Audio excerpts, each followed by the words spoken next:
Bonjour, dans cette quatrième vidéo, on va s'intéresser cette fois aux crises qui parcourent la guerre froide, et on va le voir, durant la guerre froide, les crises sont fréquentes. Berlin est au cœur de la guerre froide. Elle subit deux crises majeures. La première, c'est le blocus de la ville en 1948-1949, et la construction du mur de Berlin en 1961.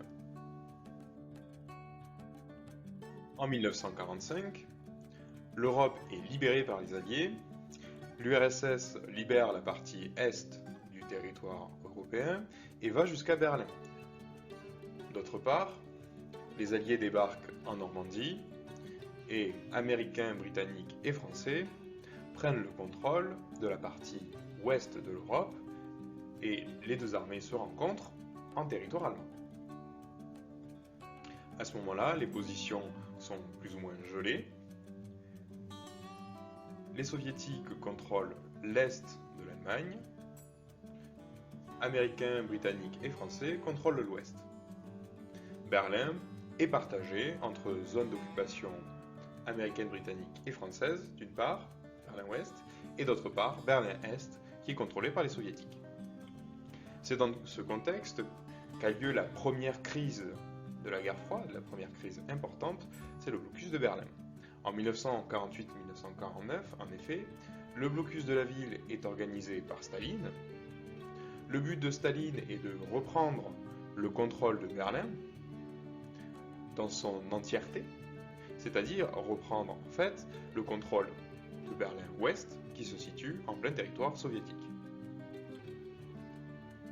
Pour cela, il met en place un blocus, c'est-à-dire qu'il empêche le ravitaillement de la partie ouest de Berlin, afin de faire céder les Américains, les Britanniques et les Français, et pour qu'on lui laisse le contrôle de l'entièreté de la ville.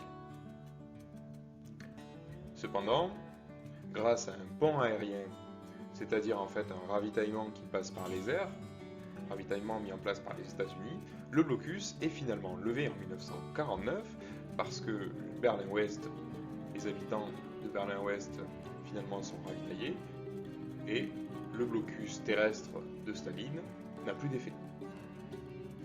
Cependant, en 1949, l'Allemagne est divisée durablement.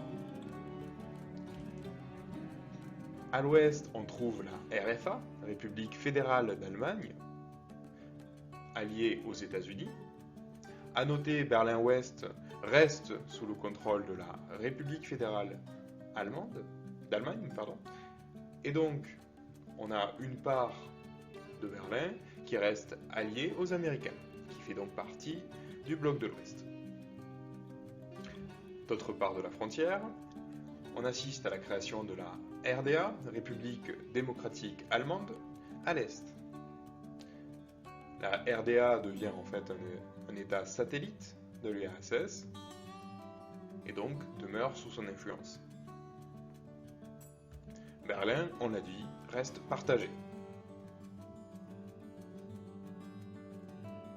Berlin, en 1961, est à nouveau le théâtre d'une crise majeure de la guerre froide. C'est la crise du mur de Berlin, construit en 1961 par le bloc de l'Est. Il servait à empêcher les populations de l'Est de fuir à l'Ouest en passant par Berlin. En effet, on se rappelle que Berlin est divisé en deux et qu'une enclave appartenant à la République fédérale d'Allemagne, alliée des États-Unis, existe en plein territoire de la RDA. Berlin-Ouest fait partie du bloc de l'Ouest, mais est situé en plein bloc de l'Est. Berlin-Ouest joue en fait un rôle de porte d'entrée pour ceux qui cherchent à fuir le modèle communiste, notamment à cause des pénuries, du manque de liberté, et qui, justement, sont attirés par un modèle de consommation qui est développé par les Américains et qui se développe dans tous les pays de l'Ouest, également par des libertés plus importantes et par l'attrait que représente le modèle démocratique. Donc une partie des populations de l'Est passe par Berlin, soit pour rejoindre la RFA, soit pour rejoindre les autres pays du bloc de l'Ouest. C'est visible sur ce graphique, on le voit en 1960, juste avant la création et la construction du mur de Berlin à l'été 1961, on avait près de 200 000 personnes qui avaient fui la RDA en passant par Berlin. C'est pourquoi, dans la nuit du 13 août 1961, un mur est construit pour séparer Berlin-Ouest de Berlin-Est et pour empêcher les populations de RDA de rentrer à Berlin et ainsi de fuir le modèle communiste.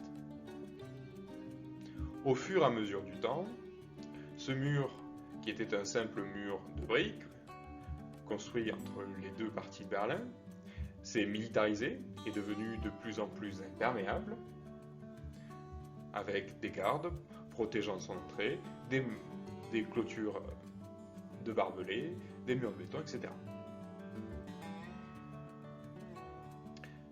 Berlin est ainsi devenu le symbole du refus des populations de l'Est face au manque de liberté, et c'est pourquoi John Fitzgerald Kennedy s'est rendu à Berlin afin de signifier son attachement aux Berlinois et son refus de la situation qui se passait.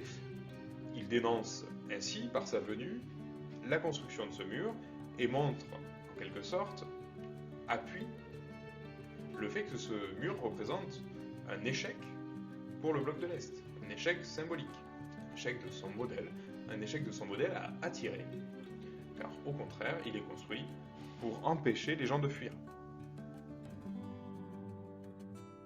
D'autres crises marquent également la guerre froide, et c'est le cas de la guerre de Corée, de 1950 à 1953. À la fin de la Seconde Guerre mondiale, les deux grandes puissances s'étaient partagé le pays en sphères d'influence. Le Nord revenait à l'URSS et un régime communiste s'y était installé. Le Sud revenait aux États-Unis et un régime favorable aux États-Unis s'y était installé. Cependant, en 1950, la Corée du Nord rompt cet équilibre fragile et attaque le Sud afin de reprendre le contrôle de l'ensemble de la péninsule. Au fur et à mesure des phases de la guerre, la frontière se déplace entre les deux Corées pour finalement se stabiliser en 1951. De 1951 à 1953, la fin de la guerre, cette frontière bouge finalement peu et les deux Corées arrivent à un statu quo qui dure jusqu'à aujourd'hui. En effet, les deux Corées, la Corée du Nord et la Corée du Sud, sont officiellement toujours en guerre. Après 1953, les tensions entre les deux blocs commencent à s'apaiser. Cependant, la menace d'une intervention directe a pesé sur la guerre. Mais pour une question d'équilibre des forces entre les deux blocs, l'URSS n'est jamais intervenue directement. Et après 1953, donc, les tensions s'apaisent avec la fin de la guerre, mais également grâce à la mort de Staline. En résumé, ce qu'il faut retenir, c'est que la période qui va de 1947 à 1962 est une période de montée progressive des tensions entre les deux blocs.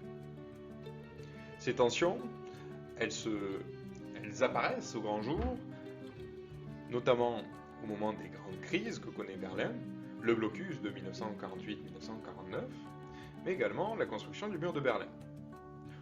D'autres conflits, comme la guerre de Corée, peuvent être rajoutés, mais il faut d'abord retenir ces deux événements importants et cette phase de la guerre qui est la montée des tensions.